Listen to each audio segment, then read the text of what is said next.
ড্রামার শুরুতে আমরা জাংলিকে দেখি, যে বলছিল তার ম্যারেজের 3 বছর পরে তার হাজব্যান্ড নিজের চাইল্ডহুড ফ্রেন্ডের সাথে মিলে তাকে চিট করছে। এরপর একদিন আগের ফ্ল্যাশব্যাক দেখানো হয়। নিউ ইয়ার ইভে ইয়ারলিং কিচেনে কাজ করছিল, আর তার হাজব্যান্ড সং নিজের ফ্রেন্ডের সাথে বসে গেম খেলছিল। ইয়াংলি সেখানে এসে দেখে সং তার ঘনিষ্ঠ ফ্রেন্ডের শাসার সাথে ফ্লার্ট করছে। এটা থেকে সে রেগে তাদের কাছে গিয়ে সংকে জিজ্ঞাসা করে এসব কি হচ্ছে। তখন তারা দুজনে দ্রুত ইনোসেন্ট সাজতে শুরু করে। জাংলিং সেই শহরে ছিল না, তাই সেখানকার ভাষাও সে ভালোভাবে জানতো না। সঙ্গের ফ্রেন্ডরা ইচ্ছে করে নিজেদের লোকাল ভাষায় কথা বলতে শুরু করে, যাতে জাংলি কিছু বুঝতেই না পারে। যখন সে সঙ্গে জিজ্ঞাসা করলো তারা কি বলছে, তখন সং বলল যদি সে বুঝতে না পারে তাহলে তাদের সাথে হেসে দিলেই তো হবে। এরপর জংলি সঙ্গকে বলে আগে ডিনার করে নিতে, কারণ ডিনার রেডি হয়ে গেছে। তারপর তার প্যারেন্টসের বাসায় যেতে হবে। এটা শুনে সাশা দ্রুত বলে ওঠে সঙ্গে রুলস ভুলে গেছে নাকি, আজ পুরো রাত তাদের গেম খেলতে হবে, তাই শুধু জাংলির কথায় সে রুলস ভাঙতে পারে না। এটা শুনে জাংলি রেগে যায় এবং সং মনে করিয়ে দেয় যে সে প্রমিস করেছিল নিউ ইয়ারে তাকে প্যারেন্টসের বাড়িতে নিয়ে যাবে। কিন্তু সং আর তার ফ্রেন্ডরা উল্টো জাংলিকে ক্রিটিসাইজ করতে শুরু করে। তারা বলে সে তো ছোট বাচ্চা নয় যে প্যারেন্টসকে মিস করে কাঁদবে। জাংলি আরো রাগ হয়, কারণ তার অ্যালার্জি হয়েছিল এবং সে জানতো না কোন মেডিসিন খেতে হবে। তখন সাশা বলে সেখানে অনেক লোকাল মানুষ আসছে, সে চাইলে কারো কাছ থেকে মেডিসিন নিয়ে নিতে পারে। সাং সাশাকেই সাপোর্ট করে। এতে জাংলিং রাগ আরো বেড়ে যায় এবং রাগের মধ্যে সে তাদের গেম নষ্ট করে দেয়। ঠিক তখনই মিস শান সেখানে আসতে তাদের গডডটার সাশা জাংলির বিরুদ্ধে কমপ্লেন করতে দেয়। এরপর মিস শাং জাংলির উপর রেগে যেতে থাকে।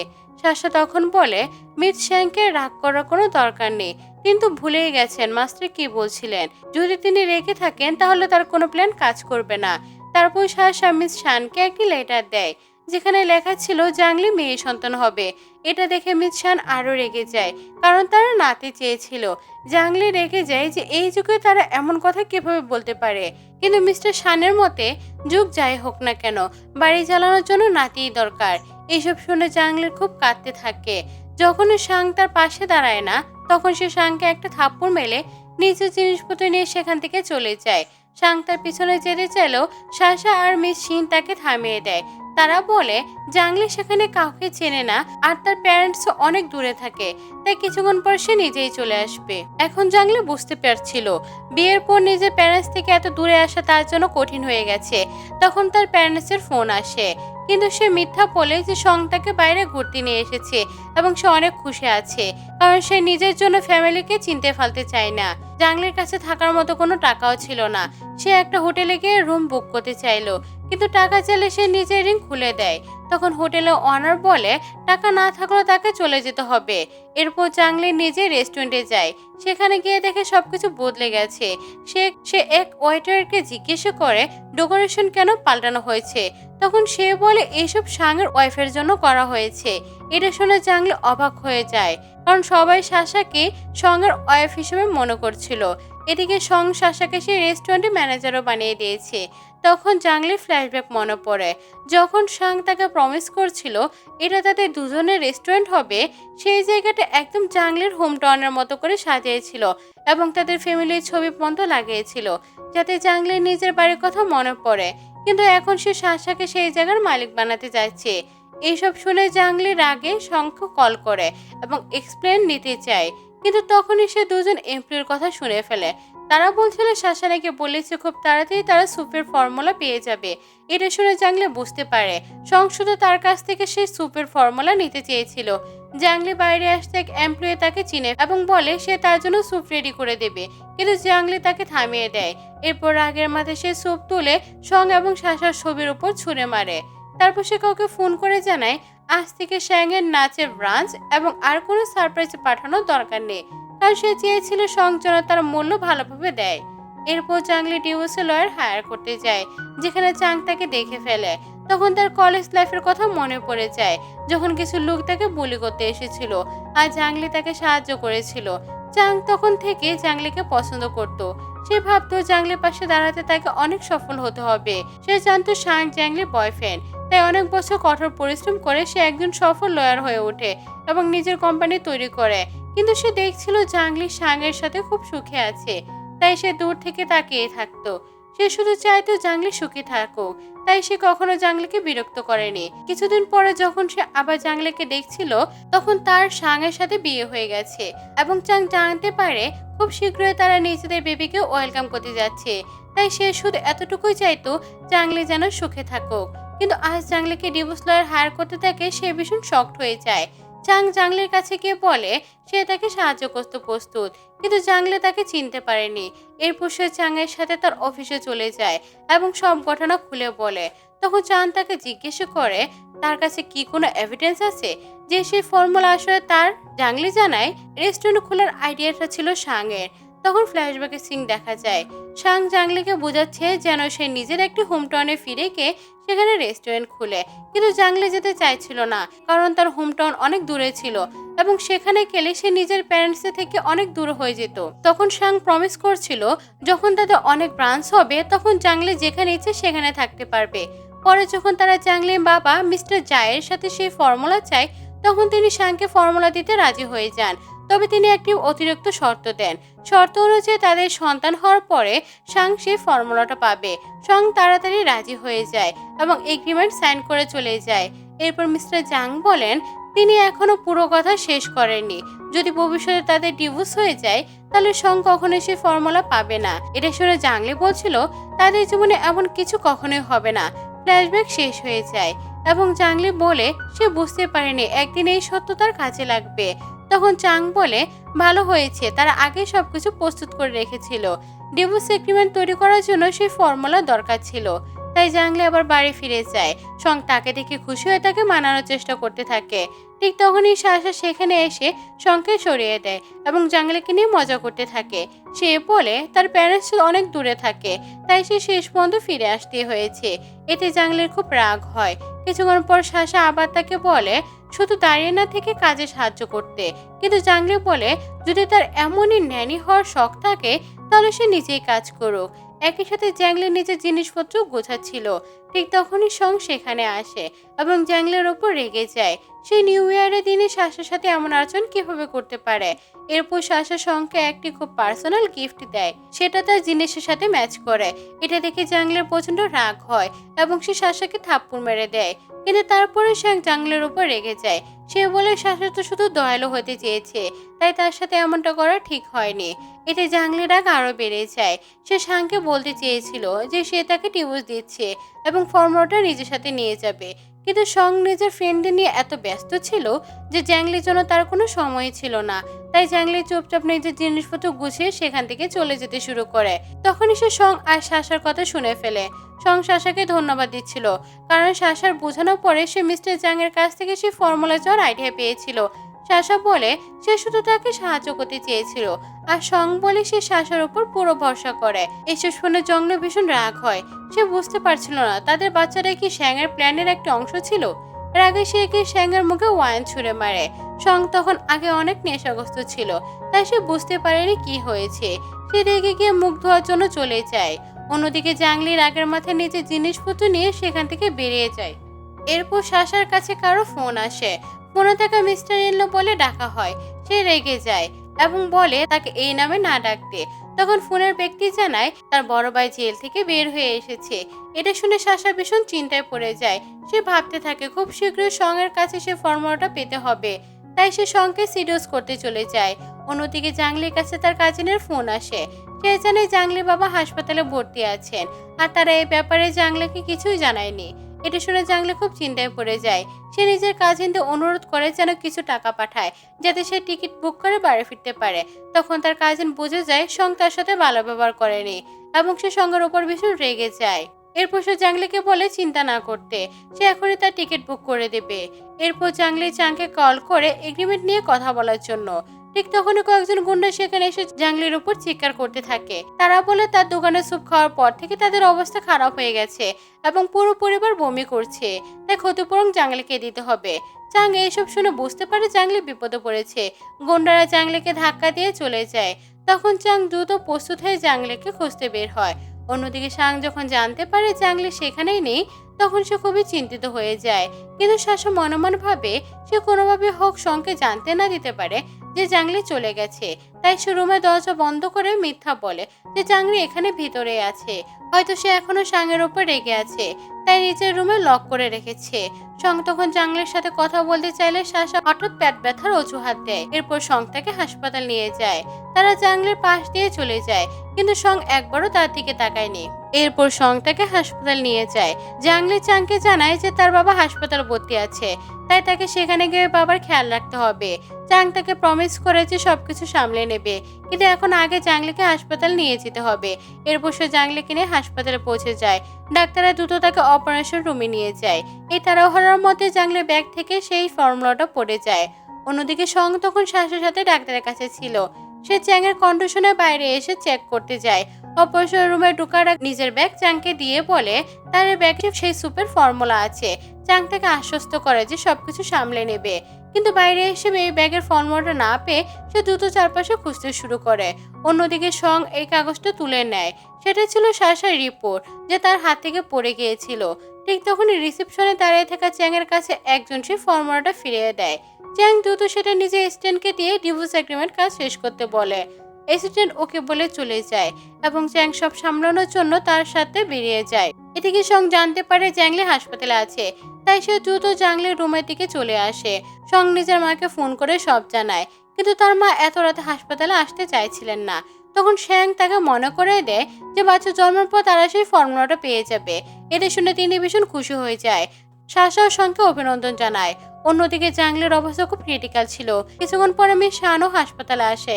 তারা তিনজন মিলে খুব খুশি হয়ে তাকে বলতে থাকে যে একবার ফর্মুলাটা হাতে পেয়ে গেলে তারা আরো অনেক ব্রাঞ্চ খুলতে পারবে। কিন্তু জাংলির জন্য তাদের কোনো চিন্তাই ছিল না। সং তখন শাসাকে ধন্যবাদ দিচ্ছিল, কারণ এইসব তার কারণে সম্ভব হয়েছে। তারা তো সেলিব্রেট করার কথাই ভাবছিল। অন্যদিকে চাং পুরো রাত উদ্বিগ্ন হয়ে বসে জাংলির জন্য অপেক্ষা করছিল। পরদিন ডাক্তার এসে সং এবং মিসেস শানকে জানায় যে মা এবং বাচ্চা দুজনেই নিরাপদ আছে, তবে প্রিম্যাচিওর ব্যর্থতার কারণে বাচ্চাকে কিছুদিন বিশেষ কেয়ারে রাখতে হবে। যখন মিস শান জানতে পারে যে তাদের নাতি হয়েছে, তখন তিনি আরো বেশি খুশি হয়ে যান, কিন্তু বাচ্চার সাথে দেখা করতে না পেরে তিনি বাড়ি ফিরে যান।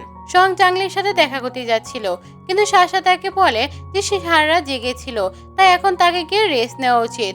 পরে জাংলির সাথে দেখা করলেও হবে। এটা শুনে সং শাসার সাথে সেখান থেকে চলে যায়। অন্যদিকে চান জানতে পারে অপারেশন সফল হয়েছে, তাই সে দ্রুত জাংলির কাছে চলে আসে। ডাক্তার তাকে জানায় সার্জারি সফল হয়েছে, এখন শুধু জাংলির ভালোভাবে কেয়ার করতে হবে। তখন চাং মনে মনে প্রমিস করে সে আর কখনো জাংলিকে কষ্ট পেতে দিবে না। জাংলি জ্ঞান ফেলে এসে সামনে চাংকে বসে থাকতে দেখে, কিন্তু তখন তার কাঁদতে ইচ্ছে করে, কারণ তার নিজের পরিবার তাকে একা ফেলে রেখে চলে গেছে। জাংলির সাহায্য দরকার ছিল, কিন্তু সে চাংকে এসব বলতে পারছিল না। তাই কাঁদতে কাঁদতে সে চাংকে বাইরে যেতে বলে। চাং বাইরে যাওয়ার পর জাংলি একদম অসহায় বোধ করতে থাকে। ঠিক তখনই চাং একজন নার্সকে পাঠায়, যে এসে জাংলিকে সাহায্য করে। পরের দিন জাংলি ওয়াশরুমে যেতে চাইলে সে নার্সকে বলে, কিন্তু নার্স তার সাথে খুব রুড কথা বলছিল, আর চাং সেটা শুনে ফেলে। ঠিক তখন একটি স্পেশাল টিম সেখানে আসে। তারা জাংলিকে জানায় এখন থেকে তারাই তার কেয়ার করবে। চাং তার স্ট্যান্ড নিয়ে সেখানে আসে এবং হাসপাতালের ডিরেক্টরকে জিজ্ঞেস করে তাদের স্টাফদের ব্যবহার কি এরকমই। ডিরেক্টর সঙ্গে সঙ্গে সে নার্সের চাকরি থেকে বের করে দেয়। এরপর চাং জাংলির জন্য স্যুপ নিয়ে আসে এবং ডিভোর্স এগ্রিমেন্টও দেয়, যা ইতিমধ্যে প্রস্তুত হয়ে গেছে। জাংলি বুঝতে পারছিল না চাং কেন তার এত যত্ন নিচ্ছে। অন্যদিকে চাং মনে মনে ভাবে এখন তো জাংলি ডিভোর্স হয়নি, এই সময় যদি সে নিজের অনুভূতির কথা বলে তাহলে জাংলি আরো চাপের মধ্যে পড়বে। তাই সে অজুহাত দেয় যে ক্লায়েন্টের কেয়ার নেওয়া তার দায়িত্ব, আর তার যত খরচ হয়েছে সব নোট করে রাখা হয়েছে। ডিভোর্স এগ্রিমেন্ট অনুযায়ী সঙ্গে সব টাকা দিতে হবে। এটা শুনে জাংলি বিশ্বাস করে ফেলে। এরপর চাং বলে তাকে কয়েকদিনের জন্য বিজনেস ট্রিপে যেতে হবে, তবে জাংলির কিছু দরকার হলে সে যেন তাকে জানায়। পরের দিন থেকে চায়ের হায়ার করা টিম জাংলির খুব ভালোভাবে যত্ন নিতে থাকে। কিছুদিন পরে জাংলির বেবুও তার কাছে নিয়ে আসা হয়। চাং বাচ্চার জন্য একটি ন্যানি রেখেছিল, যে বাচ্চা যত্ন নিত। ঠিক তখনই শ্যান ফ্যামিলি সেখানে চলে আসে। তাদের দেখে জাংলির মুড অফ হয়ে যায়। সং অজুহাত দেয় যে সে খুবই ব্যস্ত ছিল, তাই সে আগে আসতে পারেনি। মিস শ্যান দ্রুত নিজের নাতির কাছে যেতে চাইলে জাংলি তাকে থামিয়ে দেয়। এরপর সে শ্যানকে ডিভোর্স এগ্রিমেন্ট দেখিয়ে জানায় এখন থেকে তাদের আর তার সন্তানের মধ্যে কোনো সম্পর্ক নেই। সে বলে এই সন্তান তার, কারণ তাকে পৃথিবীতে আনার জন্য তাকে জীবনের সাথে লড়াই করতে হয়েছে। অথচ তখন শ্যান ফ্যামিলি কেউ তার পাশে ছিল না। এটা শুনে মিসেস শ্যান ভীষণভাবে রেগে যায়, কারণ তাদের মতে এটা শ্যান ফ্যামিলির সন্তান। তাই জ্যাংলির এমন কথা কিভাবে ভাবতে পারে। মিসেস শ্যান সেখানে ঝামেলা তৈরি করতে চাইলে জ্যাংলি দ্রুত সিকিউরিটি গার্ড ডেকে আনে। তখন শ্যাং জ্যাংলিকে বলে সে তাকে কখনোই ডিভোর্স দিবে না। এরপর সে এগ্রিমেন্ট ছিঁড়ে ফেলে সেখান থেকে চলে যায়। জ্যাংলির সঙ্গে সঙ্গে ফোন তোলা কাউকে মেসেজ করতে শুরু করে, কারণ সে শ্যাংয়ের বিরুদ্ধে কেস করতে চায়। অন্যদিকে মিস শ্যান খুবই চিন্তিত পড়ে যায় যে জ্যাংলি সত্যি কি তার নাতিকে তাদের থেকে দূরে নিয়ে যাবে। কিন্তু সাশা তাদেরকে শান্ত করে বলে জ্যাংলি তো নিজের হোম টাউন থেকে অনেক দূরে আছে, তার পাশে দাঁড়ানোর মতো এখন কেউ নেই, তাই সে নিজে এমন কিছু করতে পারবে না। সে শুধু সাময়িকভাবে রাগ করছে। জং নিশ্চিত হওয়ার জন্য সে মিস্টার জাংকে কল করে। মিস্টার জাং তার সাথে একদম স্বাভাবিকভাবে কথা বলে। এতে সং বুঝে যায় জাংলি এখনো তার প্যারেন্টসকে কিছু জানায়নি। তার মানে একটু আগে জাংলি শুধু তাকে ভয় দেখাচ্ছিল যেন সে তার কাছে ক্ষমা চায়। এটা বুঝে মিস শানও খুশি হয়ে যায়। ঠিক তখনই সাশার কাছে একটা এমপ্লয়ের ফোন আসে।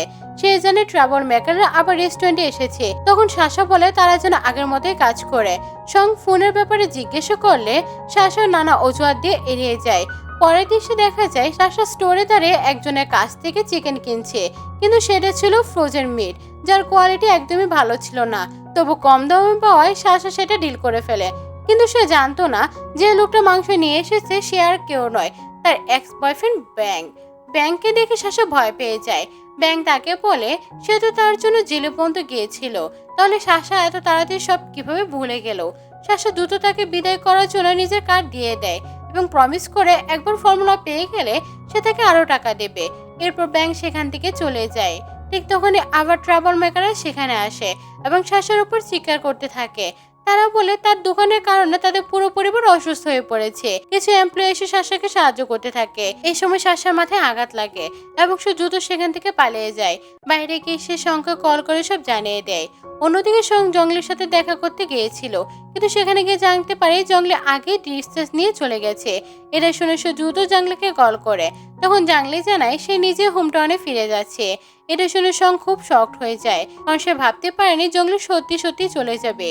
সে জাংলিকে বোঝানোর চেষ্টা করে, কিন্তু জাংলি তার কোনো কথাই শোনে না, কারণ তাদের সম্পর্ক এখন পুরোপুরি শেষ হয়ে গেছে। জাংলি সেখান থেকে যেতে লাগলে সে একটা কাপলকে দেখতে পায়। মেয়েটা খুবই খুশি ছিল, কারণ সে জায়গাটা খুবই সুন্দর ছিল। এটা থেকে জাংলি ফ্ল্যাশব্যাক মনে পড়ে যায়। যখন সে প্রথমবার সাংয়ের সাথে সেখানে এসেছিল তখন তার জায়গাটা খুব ভালো লাগছিল, কিন্তু সঙ্গের ফ্রেন্ড ফ্যামিলি কখনো তাকে পুরোপুরিভাবে গ্রহণ করেনি, কারণ তাদের কাছে সে সবসময় একটি আউটসাইডার ছিল। আজ সে বুঝতে পারে জায়গাটা খারাপ ছিল না, আসলে সেখানে থাকা মানুষের মনেই তার জন্য কোনো জায়গা ছিল না। সং জাংলিকে খুঁজতে এয়ারপোর্টে চলে যায়। সেখানে সে এক মেয়েকে জাংলি ভেবে থামায়, কিন্তু পরে সে বুঝতে পারে এই মেয়েটা অন্য কেউ। সে দ্রুত ক্ষমা চেয়ে নেয়। এরপর সে জাংলির কাছে যাওয়ার জন্য টিকিট বুক করতে চায়, কিন্তু সে জানতে পারে 3 দিন আগে এবং পরে কোনো ফ্লাইট নেই। ঠিক তখন মিস শ্যানের ফোন আসে। তিনি জানান সাশার মাথায় আঘাত লেগেছে এবং কিছু ট্রাভেল মেকার রেস্টুরেন্টে এসে ঝামেলা করছে। সংভাবে যেহেতু 3 দিন পরে যেতে হবে, তাহলে আগে এই দিকটা সামলে নেই। সে ফিরে গেলে সাশা তার সামনে ভিকটিম সাজে অভিনয় শুরু করে। সং তাকে জিজ্ঞেস করে আসলে কি হয়েছে। তখন সাশা খুব ইনোসেন্ট সেজে মিথ্যা বলে সে তো শুধু জাংলি দেওয়ার রেসিপি ব্যবহার করছে এবং সবকিছু জাংলি সাপ্লাই করত। এটা শুনে সং খুশি হয়ে যায়। সেভাবে জাংলি এখনো তাকে সাপ্লাই দিচ্ছে, মানে তার মনে এখনো সঙ্গের জন্য অনুভূতি আছে। ঠিক তখনই একজন এমপ্লয়ের ফোন আসে। সে জানায় সেই কোম্পানি তাদের সাথে আর কোনো সাপ্লাই দিচ্ছে না, অথচ তারা নতুন ব্রাঞ্চ করতে চাইছিল। তাহলে এখন কি হবে? এটা শুনে শাং খুবই চিন্তিত হয়ে যায়। সেভাবে এখন তাকে জাংলির সাথে কথা বলতে হবে এবং ইনস্টিটিউটে গিয়ে চেক করতে হবে যে আসল সমস্যা কোথায়। তাই সে মিস্টার শানের সাথে জাংলির কাছে যাওয়ার সিদ্ধান্ত নেয়। এদিকে ব্যাংক আবার সাশাকে মেসেজ করে। সে রেগে বলে তার কার্ডে মাত্র 2000 ইউয়ান আছে, যদি সাশা তাকে 5 লাখ ইয়ান না দেয় তাহলে তাকে এর জন্য আফসোস করতে হবে। এটা দেখে সাশা ভয় পেয়ে যায়। সং মেসেজের ব্যাপারে জিজ্ঞেস করলে সাশা আবার অজুহাত দেয়। সে বলে এই লোকের সাথে সে চিফ সাপ্লায়ার কথা বলছিল, এটা তারই মেসেজ। এরপর সাশা সঙ্গে বলে তারও সাথে যাওয়া উচিত, কারণ সে তো স্টোর ম্যানেজার, তাই ইনস্টিটিউট সাপ্লাই চেক করতে সাহায্য করবে আর পথে মিস শানেরও খেয়াল রাখতে পারবে। এভাবে শেষ পর্যন্ত তারা সাশাকে নিয়ে যাওয়ার জন্য রাজি হয়ে যায়। অন্যদিকে জাংলি হাসপাতালে পৌঁছে যায়। জাংলি যখন নিজের মা বাবাকে দেখলো তখন সে ভীষণ কষ্ট পেল, কারণ এত অল্প সময়ের মধ্যে তারা অনেক বেশি বুড়ো হয়ে গিয়েছিলেন। মিসেস জাং বাইরে আসে জাংলিকে দ্রুত বেঞ্চে বসে নিজের মুখ লুকিয়ে ফেলে, কিন্তু মিসেস শ্যান পাশ দিয়ে চলে যাওয়ার সময় জাংলিকে কাঁদতে দেখে তার পাশে বসে পড়েন। তিনি জাংলিকে সান্ত্বনা দেওয়ার চেষ্টা করেন এবং তার সাথে কথা বলতে থাকেন। কিন্তু জাংলি আর নিজেকে সামলাতে পারেনি। সে কাঁদতে কাঁদতে মিসেস শানকে জিজ্ঞাসা করে এত তাড়াতাড়ি তাদের চুল এত সাদা হয়ে গেল কিভাবে। তখন মিস শান বুঝতে পারেন এই মেয়েটা আসলে জাংলি। তিনি কাঁদতে কাঁদতে জাংলিকে বুকে জড়িয়ে নেন। মিস্টার জাংও তাদের আওয়াজ শুনে বাইরে চলে আসেন। জাংলিকে এত কাঁদতে দেখে তিনি বুঝতে যান নিশ্চয়ই কিছু খারাপ হয়েছে। এরপর জাংলি তাদের সবকিছু খুলে বলে। এটা শুনে তারা ভীষণ রেগে যান। কিছুক্ষণ পর সেখানে চাং আসে। তাকে দেখে জাংলি খুব অবাক হয়। তখন মিস্টার জাং বলেন জাংলি না থাকে তিনি চাংকে পাঠিয়েছিলেন যেন সে তার খেয়াল রাখে। চাং তখন জাংলিকে মনে করায় দেয় সেদিন সে থেকে একটা প্রমিস করেছিল। জাংলি মনে মনে ভাবতে থাকে হাসপাতালে সে কথাটা এমনভাবে বলছিল, কিন্তু চাং সেটা এত সিরিয়াসলি নেয়নি। মিস্টার চাং বুঝতে পারেন না তারা তো একই কলেজে পড়তো, তাহলে জাংলি চাংয়ের সাথে এত ফর্মাল ভাবে কেন কথা বলছে। এটা শুনে জাংলি অবাক হয়ে যায়, কারণ তার এসব কিছুই মনে ছিল না। তখন মিস্টার জাং তাকে পুরনো কথা মনে করে দেয়। তখনই জাংলি বুঝতে পারে সে পুরোপুরি চাংকে ভুলে গিয়েছিল। এরপর মিস্টার জাং জানান কয়েকদিন পরে তার নাতির 1 মাস পূরণ হবে, তাই তারা একটা সেলিব্রেশন আয়োজন করতে চান। চাং তখন চলে যেতে চাইছিল কারণ জাংলি ফিরে এসেছে এবং সে নিজে এখন তার বাবা এবং তার পুরো ফ্যামিলি খেয়াল রাখতে পারবে। কিন্তু মিস্টার জাং তাকে থামিয়ে দেয় এবং সেলিব্রেশনে যোগ দিতে বলেন। অন্যদিকে শ্যাংয়ের মাকে দেখানো হয়। সে তখন বলছিল তোমাকে জাংলির কাছে গিয়ে ক্ষমা চাওয়া উচিত, কারণ আমরা তার সাথে অনেক বেশি খারাপ করেছি। শুধুমাত্র একটা রেসিপির জন্য আমরা তাকে অনেক বুলি করেছি। সহ এটাই মনে করে যে সে খুবই অন্যায় করেছে এবং সে তার কাছে গিয়ে ক্ষমা চাইবে। তখনই তার একটি বন্ধুর ফোন আসে। তার বন্ধু তাকে জানায় যে আমার বিয়ে আর তোমাকে অবশ্যই আসতে হবে। শ্যাং তখন কল কেটে তার মাকে বলে আমার একটি বন্ধু আমাকে ইনভাইট করেছে, আমি তার বিয়েতে যাব, আর তখনই আমি জাংলির কাছে ক্ষমা চেয়ে নেব। এরপর শ্যাং তার বন্ধুর বিয়েতে পৌঁছে যায়। জাংলিও সেখানে আসে এবং হঠাৎ চাংয়ের সাথে ধাক্কা খায়। সং নিজের বন্ধুর সাথে দেখা করতে যায়। তখন তার বন্ধু নিজে স্পিচ প্র্যাকটিস করছিল। সং সেটা শুনতে শুনতে মনে করতে থাকে সে একসময় জাংলিকে এমন অনেক প্রমিস করছিল। জাংলি সবসময় তাকে সাপোর্ট করেছে এবং তার কথাগুলো বিশ্বাসও করেছিল, কিন্তু সে কখনো নিজের প্রমিস রাখতে পারেনি। এরপর সং নিজের ফ্রেন্ডদের সাথে একটি টেবিলে বসেছিল। তারা জাংলির কথা জিজ্ঞাসা করতে থাকে, কারণ তাদের মনে হচ্ছিল আগের মতো এখন হয়তো তার একটি পারফেক্ট কাপল আছে। সাং অজুহাত বানিয়ে বলল যে জাংলি একটু পরে সেখানে চলে আসবে, কিন্তু সবাই যখন দেখলো জাংলি চাংয়ের সাথে সেখানে এসেছে তখন সবাই অবাক হয়ে গেল। সাং জাংলির সাথে কথা বলতে চাইলো, কিন্তু সে তাকে ইগনোর করে দ্রুত ব্রাইডের সাথে দেখা করতে গেল। এরপর সে জাংয়ের পাশে চেয়ারে বসে পড়লো এবং এটা থেকে সবাই আরো বেশি অবাক হয়ে যায়। তাদের মনে হলো তার সাথে সাংয়ে ঝগড়া হয়েছে। সাং অজুহাত বানাতে চাইলো যে তাদের মধ্যে ছোট একটা সমস্যা চলছে। জাং বলল ডিভোর্স কবে থেকে ছোট সমস্যা হয়ে গেল। সবাই লক্ষ্য করলো যে চাং জাংলির অনেক বেশি খেয়াল রাখছে এবং তাদের মনে হলো এই কারণে জাংলি সাংকে ভুলে গিয়েছে। শ্যাং চাংয়ের উপর রেগে গিয়ে বলল এটা তাদের ফ্যামিলি ম্যাটার, তাই চাংয়ে ইন্টারফেয়ার করার কোনো দরকার নেই। সে জাংলির সাথে কিছু বলতে যাচ্ছিল, কিন্তু তখনই বিয়ে শুরু হয়ে যায়, তাই সে চুপচাপ হয়ে গেল। কিছুক্ষণ পর ব্লাইট ফুলের বুকে ঝুলে দিল, যা সাংয়ের ক্যাচ করে ফেললো। সে দ্রুত জাংলির কাছে গিয়ে তার কাছে আরেকটা সুযোগ চাইলো। সবাই জাংলিকে বলতে লাগলো যে তার শ্যাংকে মাফ করে দেওয়া উচিত। সবাই শ্যাংকে সাপোর্ট করছিল এবং জাংলির উপর চাপ সৃষ্টি করার চেষ্টা করছিল। এটা দেখে চাং নিজের পকেট থেকে একটি রিং বের করলো এবং জাংলিকে বলল তার নতুন জীবন শুরু করা উচিত। সে জাংলিকে প্রপোজ করে বলল যে এই রিং সে সবসময় নিজের সাথে নিয়ে ঘুরতে। সে 10 বছর ধরে জাংলিকে পছন্দ করে। এটা থেকে জাংলি অনেক বেশি কনফিউজ হয়ে গেল। তারপর সে শ্যাংয়ের হাত থেকে ফুলগুলো নিয়ে জাংয়ের দিকে ঘুরে তাকে হ্যাঁ বলে দিল। এটা দেখে শ্যাং রেগে গেল, কিন্তু চ্যাং তখন বলল এখন তো জাংলি শুধু তার, তাই শ্যাং তাদের ব্যাপারে ইন্টারফেয়ার করার কোনো দরকার নেই। আর জাংলি আজ খুবই খুশি ছিল, কারণ সে তার সত্যিকার ভালোবাসা পেয়ে গেছে এবং তাকে আর পরিবার থেকে দূরে সরে যেতে হবে না।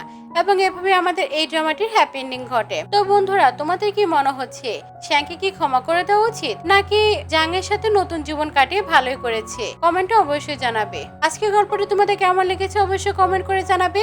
এন্ড অবশ্যই আমার চ্যানেলটা সাবস্ক্রাইব করতে একদম ভুলবে না। টাটা, বাই বাই, আল্লাহ হাফেজ।